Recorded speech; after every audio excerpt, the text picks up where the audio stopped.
Hello students, I hope आप सबका आज का पेपर बहुत ही अच्छा गया होगा मैथ्स का।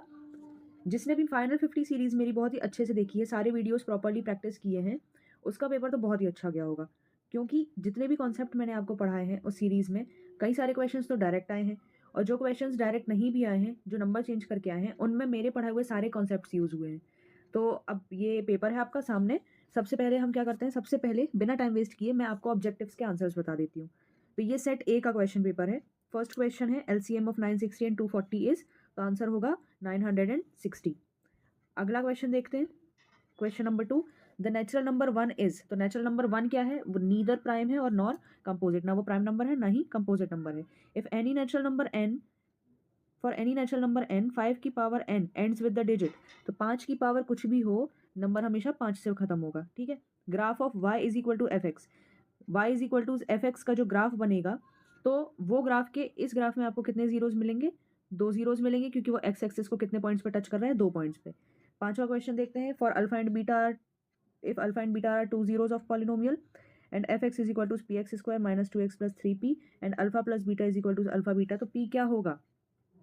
तो यहाँ पे आपका आंसर क्या हो जाएगा, ऑप्शन बी हो जाएगा, ठीक है।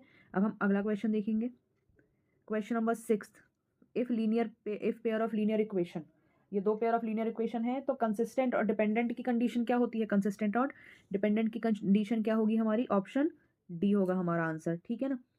कि हमको कंसिस्टेंट और डिपेंडेंट का मतलब ये कौन सी कंडीशन हमारी, इनफाइनाइट नंबर ऑफ सॉल्यूशंस की। क्वेश्चन नंबर 7 हम देखते हैं, इसका हमारा आंसर क्या होगा, कौन सी वाली सीक्वेंस है जो एपी नहीं है, ठीक है। तो क्या होगा आंसर हमारा, ऑप्शन डी, डी ऑप्शन क्या है जो एपी नहीं है। 8th क्वेश्चन देखेंगे, in triangle A B C and P Q R, angle A is equal to angle Q, angle B is equal to angle R, और A B upon A C is equal to, तो यहाँ पे अगर दो angle हैं तो angle angle से क्या हो गया, दोनों ट्राइंगल सिमिलर हो गए। अब अगर ट्राइंगल सिमिलर है तो कॉरस्पॉन्डिंग साइड्स का भी रेशियो क्या हो जाएगा, सेम हो जाएगा। तो यहाँ से हमारा आंसर क्या हो जाएगा, Q R upon Q P के बराबर हो जाएगा, A B upon A C. Distance of point 4a, 3a from x axis is, तो डिस्टेंस फॉर्मूला लगा के हमारा आंसर क्या आ जाएगा, 3a। अगला क्वेश्चन देखते हैं फटाक से, 10th question. If cos a is equal to 4/5 then tan a की वैल्यू क्या होगी। तो यहाँ पर सीधी सी बात है, 4/5 है तो 4 अपना क्या है, बेस है, और 5 अपना क्या है, हाइपोटेनियस है ना। तो 3, 4 और 5 के ट्रिपलेट से अपना tan a क्या हो जाएगा, 3/4। तो आंसर क्या हो जाएगा 10th वाले का अपना, ऑप्शन बी, ठीक है। फिर 11th क्वेश्चन पे चलते हैं, if 2 sin a is equal to 1 then value of tan a plus cot a is, तो 11th क्वेश्चन का आंसर अपना क्या हो जाएगा, 4/√3। क्वेश्चन नंबर 12 देखेंगे, from a point o on a ground which is 60 metre away from the foot of vertical tower, the angle of elevation of top of tower 45 degree है, तो tower की height कितनी होगी, इसका ऑप्शन क्या हो जाएगा, टावर की हाइट होगी 60। क्वेश्चन नंबर 13 पे चलते हैं, यहाँ पे आपसे क्या पूछा गया है, ए पी बी की वैल्यू पूछी गई है, ए पी बी ये वाला एंगल आपसे पूछा गया है ना। तो इसकी वैल्यू हमारी क्या आएगी, इस वाले क्वेश्चन की ऑप्शन ए आपका जो है वो करेक्ट आंसर है, ठीक है। आंसर क्या आ जाएगा इसका, 30 डिग्री। क्वेश्चन नंबर 14 पे चलते हैं अब अपन। हाँ, तो क्वेश्चन नंबर 14 में आपसे क्या पूछा गया है, ए पी बी, यहाँ पर भी आपसे क्या पूछा गया है, एंगल ए पी बी की वैल्यू पूछी गई है, ये वाला एंगल आपसे पूछा गया है। तो इसका आंसर आपका क्या हो जाएगा, ऑप्शन बी हो जाएगा, 50 degree. Area of segment, question number 15 देखते हैं जल्दी से, इसका आंसर आपका क्या है, सी हो जाएगा, ठीक है ना। क्वेश्चन नंबर 16 का आंसर क्या होगा, hemispherical bowl is made of steel of thickness 1 centimetre, एक हेमिस्फेरिकल बाउल है 1 सेंटीमीटर थिकनेस, तो आउटर रेडियस है 6 सेंटीमीटर, वॉल्यूम पूछा है आपसे, तो वॉल्यूम इसका क्या हो जाएगा, ऑप्शन बी इसका राइट आंसर होगा, ठीक है। क्वेश्चन नंबर 7 करते हैं अपन, क्वेश्चन नंबर 17 करते हैं। क्वेश्चन नंबर 17 का आंसर क्या है आपका, मीन और मीडियन पता करनी है अपन को, जिसका डिस्ट्रीब्यूशन मीन और मीडियन आपको यहाँ पे दिया हुआ है, ठीक है। मीन और मीडियन दिया हुआ है 43 और 43.4 रिस्पेक्टिवली, तो मोड क्या हो जाएगा इसका, तो आंसर होगा आपका ऑप्शन सी। 18th क्वेश्चन है, आज देखते हैं अब अपन, प्रोबेबिलिटी है कि 1 से लेकर 25 नंबर है, उसको उससे अपन क्या कर रहे हैं, रैंडमली कोई नंबर सेलेक्ट कर रहे हैं, तो वो नंबर क्या है, कंपोजिट आए, उसकी प्रोबेबिलिटी क्या होगी, तो इसका आंसर आपका होगा 15/25, ठीक है। ऑप्शन ए आप इज द राइट आंसर। इसके बाद अपन पहुंचेंगे एजर्शन रीजन के जो अपने क्वेश्चन है, ठीक है, एजर्शन रीजन के क्वेश्चन है। तो 19th क्वेश्चन है कि surface area of cuboid formed by joining two cubes of side 4 centimetre each end to end is 160 centimetre square, और इसका रीजन क्या दिया हुआ है कि देखो दो सरफेस एरिया है क्यूबॉइड, उनको साइड से जोड़ दिया गया, और साइड्स उसकी क्या है, क्यूबॉइड की 4 सेंटीमीटर, दो क्यूब को जोड़ के बनाया गया है आपका क्यूबॉइड, ठीक है। तो उसका जो सरफेस एरिया है वो क्या, 160 सेंटीमीटर। रीजन क्या दिया हुआ है कि क्यूबॉइड का जो सरफेस एरिया होता है वो l b plus b h plus h into l, तो इसका फॉर्मूला तो अपना सही है, ठीक है ना। तो यहाँ पे अपन देखेंगे assertion रीजन में option A is true but R is false. तो इसका assertion रीजन में ए क्या है, ए आपका सही है और आर आपका गलत है, तो इसका ऑप्शन क्या हो जाएगा, सी। उसके बाद mean of first n natural number is n minus one by two और the sum of first n natural numbers is n into n plus one by two. तो इसके लिए आपका ऑप्शन जो है कौन सा सही हो जाएगा, option D A is false और आर इज ट्रू, क्योंकि जो mean of first n natural numbers होता है वो n minus one by two नहीं होता है। तो इसका करेक्ट ऑप्शन क्या हो जाएगा, डी हो जाएगा। ठीक है, एजर्शन रीजन में ए और आर आपको दोनों देखना होता है। अब यहाँ पे देखो आपका ए तो सही है, बट यहाँ पे देखो ये वाला जो फॉर्मूला है इसमें सामने क्या आ जाएगा, टू। किसकी कमी है, टू की कमी है। ठीक है, इस फॉर्मूले में तो बस ये आपका फॉर्मूला यहाँ पे टू ना होने की वजह से गलत हो गया, तो यहाँ पे आपका आंसर आ गया सी। ठीक है, और यहाँ सेकंड 20th वाले में अभी मैंने आपको रीज़न बता दिया क्यों आपका आंसर डी आएगा। ठीक है, तो ये तो हो गए आपके क्या सारे ऑब्जेक्टिव क्वेश्चंस के आंसर। ठीक है, अब हम आगे देखेंगे, अब हम अगर थ्योरी क्वेश्चंस को भी देखेंगे अगर, ठीक है ना, तो आप सारे क्वेश्चंस को यहाँ ध्यान से देखिए। जितने भी क्वेश्चंस आए हैं वो हमने क्लास में सॉल्व किए हैं, उनसे रिलेटेड हमने कॉन्सेप्ट जो है क्लास में आपको क्लियर करवाए थे। अब ये अल्फा बीटा क्वाड्रेटिक पॉलिनोमियल से रिलेटेड क्वेश्चंस भी मैंने आपको क्लास में करवाए थे। 22nd क्वेश्चन आप देखिए, क्लियर देख सकते हैं, है ना, कि ये दोनों ट्राइंगल क्या है, आपको क्या दिया गया है, सिमिलर है। अब अगर दोनों ट्राइंगल सिमिलर है तो इनके कॉरेस्पॉन्डिंग साइड्स का रेशियो भी क्या हो जाएगा, सेम हो जाएगा। BC आपको क्या दे दिया है, BC क्या दे दिया है आपको 3.5 दे दिया है BC। ठीक है, उसके बाद फिर आपको वैल्यू क्या दे दी एच की 7। तो अगर मानो ये जो BC है इसका 7 क्या है, 2 टाइम्स है, तो फिर आपको क्या बोल दिया गया था कि AC की लेंथ फाइंड करनी है। ठीक है, AK क्या है आपका 10 है, तो आपको AC की लेंथ फाइंड करनी है। तो जब ये 2 टाइम्स है तो क्या होता है, AK भी AC का क्या होगा, 2 टाइम्स होगा, तो इसका आंसर आपका क्या जाना था, 5। ठीक है, AC की वैल्यू क्या आ जाएगी, 5 आ जाएगी। सीधे सिमिलरिटी ऑफ ट्राइंगल का कॉन्सेप्ट लगा दिया हमने। ठीक है, इसका जो ऑप्शन में क्वेश्चन है अगला, ये भी यही बताता है आपको बता दिया PQ अपॉन XQ का रेशियो बता दिया 7:3। ठीक है, PR की आपको बता दी लेंथ, तो आपको YR पता करना था, यहाँ पे भी आपको सिमिलरिटी ऑफ ट्राइंगल्स लगाना था। ठीक है ना, क्वेश्चन नंबर थर्ड में आपको क्या करना था, आपको ये पता करना था कि इसी ऑर्डर में है ABCD क्या है आपके पैरेललोग्राम है। ठीक है,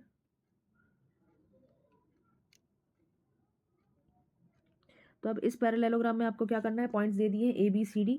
ठीक है, अब वर्टाइसेस ऑफ पैरेललोग्राम है ABC और D। ठीक है, तो आपको M और N की वैल्यू फाइंड करनी है, कुछ नहीं करना था, पैरेललोग्राम में डिस्टेंस फार्मूला लगाना था।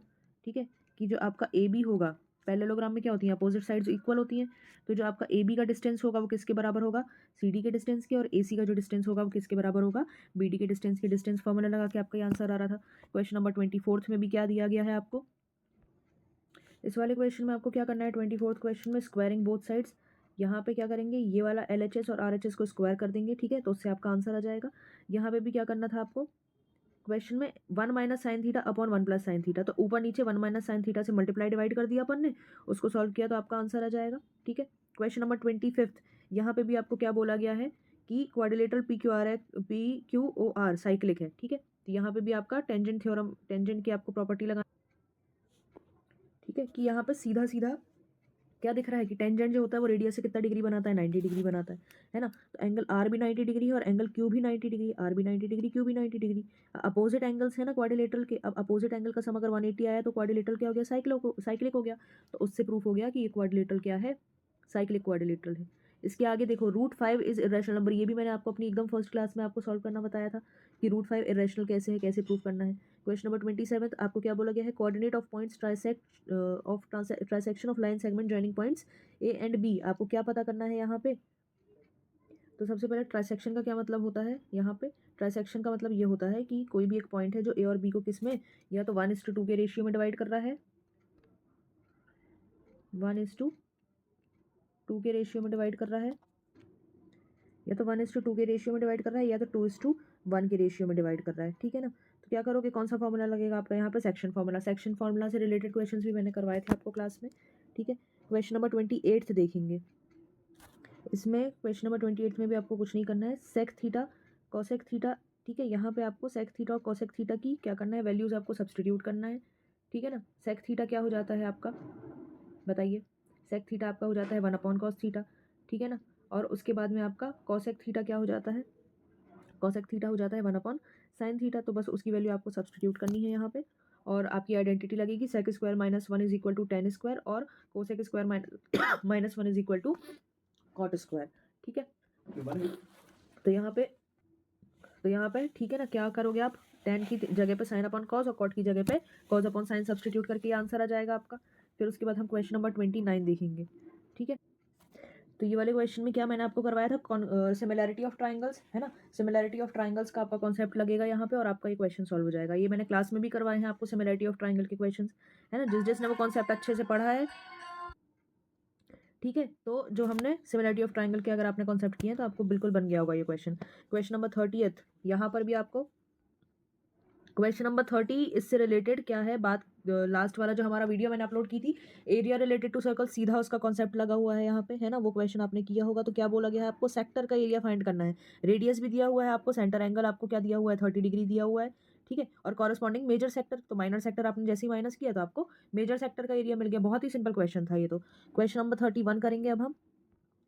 प्रोबेबिलिटी के क्वेश्चंस भी हमने किए थे यहाँ पे। ठीक है, तो यहाँ 31st क्वेश्चन आप देखेंगे क्या करना था, डाइस थ्रो किया तो कितने टोटल आउटकम्स होंगे अगर दो डाइस जो हैं वो एक साथ क्या किए गए हैं, का खेल।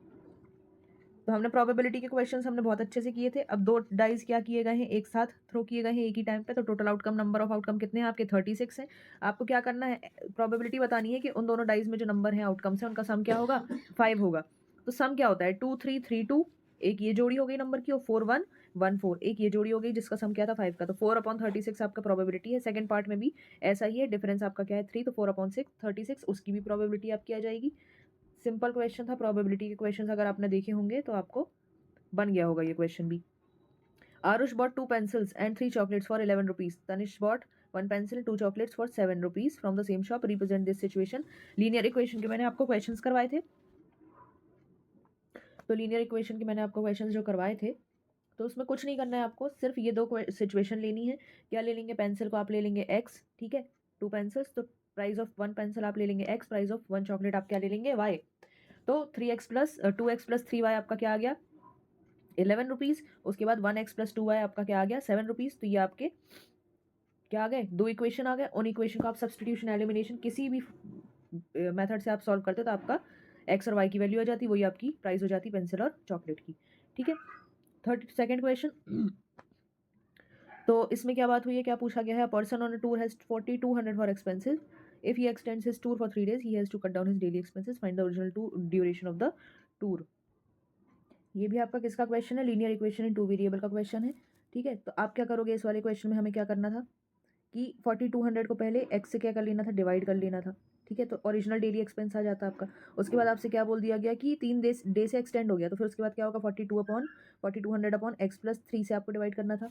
ठीक है, और इनका डिफरेंस क्या है, 70 है, तो 4200 upon x is minus 4200 upon x plus 3, उसका डिफरेंस क्या आ जाता 70। और उसके बाद में आपको इसको क्वेश्चन को सॉल्व कर लेना था।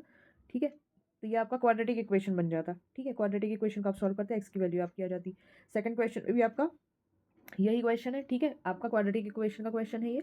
यहाँ पे भी आप एक इक्वेशन फॉर्म करेंगे और उसको सॉल्व करेंगे, आपको एक्स स्क्वायर के फॉर्म में मिलेगा, उसके रूट्स निकालेंगे, आपको आपकी वैल्यू मिल जाएगी। उसके बाद आपको क्या है, 34th क्वेश्चन अब हम देखते हैं।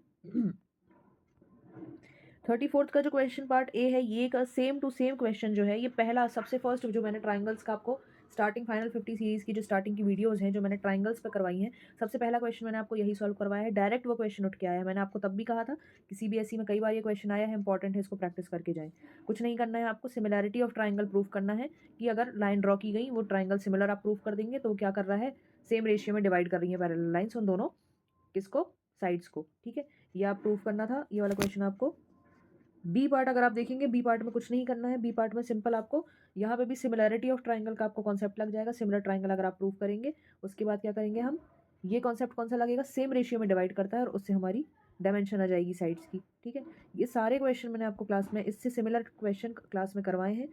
ठीक है, अगर आपने वो क्लासेस की हैं तो हर एक कॉन्सेप्ट क्वेश्चन का आपको यहाँ पर काम आया होगा। 35th क्वेश्चन स्टेटिस्टिक्स का है। यहाँ पर क्या निकालना है आपको, मोड और मीडियन निकालना है। ठीक है ना। 36 question case study based question है। केस स्टडी बेस्ड क्वेश्चन में बच्चे अक्सर परेशान होते हैं। परेशान होने की बात नहीं होती है, आपको बस क्वेश्चन रीड करते बनना चाहिए। अब इस क्वेश्चन में क्या बोल रहा है कि जो एल्डर ब्रदर है उसने क्या किया, लोन लिया है। ठीक है, अब वो लोन रीपे कर रहा है। तो टोटल लोन कितना है, 1,18,000, ठीक है। हर मंथ वो क्या कर रहा है, पहली इंस्टॉलमेंट उसने 1000 रुपीज़ दी और हर मंथ उसकी इंस्टॉलमेंट 100 रुपीज़ से इंक्रीज हो रही है। तो ये आपका AP बन रहा है, जिसकी फर्स्ट टर्म क्या है 1000 और कॉमन डिफरेंस क्या है 100 है, ठीक है ना। और बात हो रही है कि टोटल लोन, तो सम ऑफ एन टर्म्स, सारी जितने भी उसने पेमेंट की उन सबका सम क्या है, SN क्या हो जाएगा, 1,18,000 आपका SN है, फर्स्ट टर्म है 1000 और आपका कॉमन डिफरेंस D क्या है आपका 100 है, ठीक है। तो यहाँ पे क्या करेंगे आप, AP से सॉल्व करेंगे। क्या पूछा है फर्स्ट पार्ट में आपको, find the amount paid by him in 30th instalment. 30th instalment में कितनी अमाउंट दी, 30th टर्म फाइंड करनी है हमको। सेकंड पार्ट में आपको क्या बोला है, टोटल इंस्टॉलमेंट अगर 40 है, what is the amount paid in last installment. तो अगर टोटल नंबर ऑफ टर्म्स क्या है आपकी, टोटल नंबर ऑफ टर्म्स आपकी क्या है, अगर 40 है, ठीक है, मतलब कि n की वैल्यू आपकी क्या है 40 है, तो आप क्या करोगे, nth टर्म an का यहाँ पे क्या लगेगा, सेकंड पार्ट में an का फॉर्मूला लगेगा और आपका an की वैल्यू आ जाएगी, ठीक है। फिर आपसे क्या बोला, what amount does he still have to pay after 30th। जब आपको 30th इंस्टॉलमेंट पता चल गई, 30th इंस्टॉलमेंट का सम, तो आप क्या करेंगे, SN की वैल्यू लगाएंगे, SN लगाएंगे, SN का formula sum of n terms, और 30 टर्म्स का जब सम निकालेंगे तो टोटल से उसको माइनस कर दोगे तो आपको क्या मिल जाएगा, जो बकाया है आपका 30 इंस्टॉलमेंट देने के बाद वो मिल जाएगा। सिमिलरली आपको 10th इंस्टॉलमेंट और लास्ट इंस्टॉलमेंट का क्या पता करना है, रेशियो। तो 10th इंस्टॉलमेंट AN लगा के 10th इंस्टॉलमेंट आ जाएगी आपकी, और लास्ट इंस्टॉलमेंट हम निकाल चुके हैं, तो आपको दोनों का रेशियो मिल जाएगा। अब आगे अब हम अगला क्वेश्चन देखते हैं। 37th क्वेश्चन किसकी बात कर रही है, हाइट एंड डिस्टेंस। ये आपका क्या है, एप्लीकेशन ऑफ ट्रिग्नोमेट्री का क्वेश्चन है। 37th question application of trigonometry मैंने आपको सॉल्व करवाई थी, है ना, अपने वीडियो में, और बिल्कुल वैसा ही एक क्वेश्चन आपको आया है। डायरेक्ट क्वेश्चन है, इसमें कुछ नहीं करना है आपको। एंगल ऑफ डिप्रेशन दिया है, तो एंगल C आपका है 60 डिग्री, और एंगल D आपका क्या है, ये जो एंगल C है आपका, ये एंगल C ये 60 डिग्री है, और ये जो आपका एंगल D है ये आपका क्या है 30 डिग्री है। तो बस हमको एंगल C मिल गया, हमको एंगल D मिल गया। उसके बाद में आपको क्या बोला गया है, यहाँ पर B से C तक का डिस्टेंस आपका क्या है 25, तो सीधी सी बात है 25 आपको मिल गया है। एंगल 60 डिग्री आपको पता है, tan थीटा लगा के आप AB की वैल्यू फाइंड कर लेंगे, ठीक है। तो आपको हाइट ऑफ बिल्डिंग मिल गई AB, फर्स्ट पार्ट आपका सॉल्व हो गया। उसके बाद क्या बोला गया है कि जो दो कार है उनके बीच का डिस्टेंस, तो जब आपको हाइट मिल गई और आपको एंगल D पता है, तो tan थीटा लगा के आपको B से D तक का डिस्टेंस मिल गया, है ना। जब B से D तक का डिस्टेंस मिल गया, उससे आप 25 को क्या करेंगे, माइनस कर देंगे, तो आपको C से लेकर D तक की, यहाँ तक का आपको डिस्टेंस मिल गया, ठीक है। तो कार की दो पोजीशंस के बीच का डिस्टेंस पूछा था। उसके बाद में क्या बोला था आपको, what would be total time taken by the car to reach the foot of the building from the starting point. तो ठीक है, अगर उसको D से C तक का डिस्टेंस आपको पता है कि ये इतना तय करने में 6 सेकंड लगे हैं, तो इतना डिस्टेंस तय करने में उसको और कितना टाइम लगेगा, तो आप स्पीड निकाल के पता कर लेंगे, ठीक है। तो ये यहाँ पे इतना आपका क्वेश्चन है। अच्छा, थर्ड का B पार्ट और बचा है, what is the distance of the observer from the car when it is making an angle of 60 degree, ठीक है। ऑब्जर्वर और कार का डिस्टेंस कितना है, तो हाइपोटेनियस पता करना है आपको। क्या पता करना है, हाइपोटेनियस। जब आपको बेस पता है और हाइट पता है, तो हाइपोटेनियस आप निकाल लेंगे आराम से। कौन सा वाला फॉर्मूला लगेगा आपका, आपका फॉर्मूला लगेगा साइन थीटा का फॉर्मूला लगा के आप सॉल्व कर सकते हैं। लास्ट क्वेश्चन है क्वेश्चन नंबर 38। क्वेश्चन नंबर 38 क्या कह रहा है, आप कुछ नहीं, ऊपर वाला जो इन्फॉर्मेशन है, नीचे क्वेश्चन देखिए आप, based on the information given above answer the following question. First बोला है, find the length of the diagonal of Rubik's cube if each edge measure 6 centimetre. तो डायगोनल ऑफ क्यूब का फॉर्मूला क्या होता है आपका, √3a। तो यहाँ पे a की वैल्यू क्या दी हुई है आपको, एज क्या दिया हुआ है 6 सेंटीमीटर, तो √3 × 6 आपका आंसर आ जाएगा। सेकंड वाले क्वेश्चन में क्या पूछा है, वॉल्यूम पूछा है रूबिक्स क्यूब का। तो क्यूब का वॉल्यूम क्या होता है, a का क्यूब, a का क्यूब, तो 6 आपको दिया हुआ है एज, ठीक है। तो बस 6 का क्यूब आपका आंसर हो गया, ठीक है। तो आपका सेकंड पार्ट आ गया। थर्ड पार्ट में क्या पूछा है, curved surface area of hemisphere if the base radius is 7 centimetre. तो रेडियस अगर क्या है 7 सेंटीमीटर, तो मैंने आपको हेमिस्फीयर का कर्व्ड सरफेस एरिया क्या बताया था, जो कर्व्ड सरफेस एरिया मैंने आपको बताया था स्फीयर का 4πr², और हेमिस्फीयर का क्या हो जाता है उसका जस्ट हाफ, 2πr का स्क्वायर। 2πr² में आप क्या करेंगे, r की वैल्यू क्या रख देंगे, 7 रख देंगे, तो आपका आंसर आ जाएगा। फिर क्या पूछा है, और में ऑप्शन में क्या पूछा है, if 2 cubes of edge 4 centimetre are joined end to end then find the surface area of the resulting cuboid. तो यहाँ पे क्या होगा आपका, अब आपकी यहाँ पे लेंथ हो जाएगी लेंथ हो जाएगी 4 + 4 8, ब्रेड्थ तो आपकी क्या है 4 ही रहने वाली है, और हाइट भी आपकी क्या है 4 ही रहने वाली है, ठीक है ना। तो यहाँ आपका कौन सा फॉर्मूला लग जाएगा, क्यूबॉइड का क्या पूछा है, सरफेस एरिया। क्यूबॉइड का क्या पूछा है, सरफेस एरिया मतलब टोटल सरफेस एरिया, तो 2 × length 2 × whole L × B + B × H plus L into H, ये फॉर्मूला लग के आपको क्या मिल जाएगा, सरफेस एरिया मिल जाएगा। तो ये आपका क्वेश्चन पेपर था आज का, इसका पूरा एनालिसिस था, बहुत ही बढ़िया पेपर आया था। अगर आपने वीडियोस को, जो फाइनल 50 सीरीज़ है उसकी वीडियोस को अच्छे से देखा है, कई सारे क्वेश्चंस आपको लगे होंगे कि कुछ क्वेश्चंस लगे होंगे कि हमने ये क्वेश्चंस डायरेक्ट देखे हैं वीडियोस में, और कई सारे क्वेश्चंस में जो कॉन्सेप्ट हैं जो यूज़ हुए हैं वो बिल्कुल वीडियोस से सीधे डायरेक्ट कॉन्सेप्ट काम में आए हैं आपके। तो जिन्होंने भी ये जो हमारी फाइनल 50 सीरीज़ की 15-20 दिन की जो जर्नी रही है, हमारे साथ बने रहे हैं जो भी बच्चे, है ना। और उसके अलावा मैंने आपको आंसर राइटिंग की भी वीडियो करवाई थी लास्ट में, है ना, 2 दिन। तो वो वीडियो जिसने भी देखी है, मैंने आपको आंसर राइटिंग भी बहुत ही अच्छे से प्रैक्टिस करवाई है इन दिनों में। उसी तरीके से जिसने भी आंसर राइटिंग की है, जिसने भी proper step by step follow किए हैं आंसर राइटिंग के, तो मैं बिल्कुल गारंटी के साथ कह सकती हूँ, पूरे भरोसे के साथ में, कि वो 80+ स्कोर ज़रूर करेंगे अपने बोर्ड एग्जाम्स में। ठीक है, इसके अलावा किसी भी क्वेश्चन में, आज का जो मैंने आपको पूरा जो एनालिसिस डाला है क्वेश्चंस का, उसमें किसी भी क्वेश्चन में किसी को अगर डाउट हो तो, और किसी भी टॉपिक में अगर डाउट हो तो कमेंट सेक्शन में ज़रूर पूछें। बाकी आपका पेपर आज कैसा गया, आपको ईजी लगा, कौन सा सेक्शन ईजी था, कौन सा टफ था, ठीक है, ये सब आप हमको कमेंट सेक्शन में बताएंगे। ठीक है, ये रहा आपका एनालिसिस पेपर का आज का। बाकी हम आगे मिलते हैं आपसे 11th क्लास में।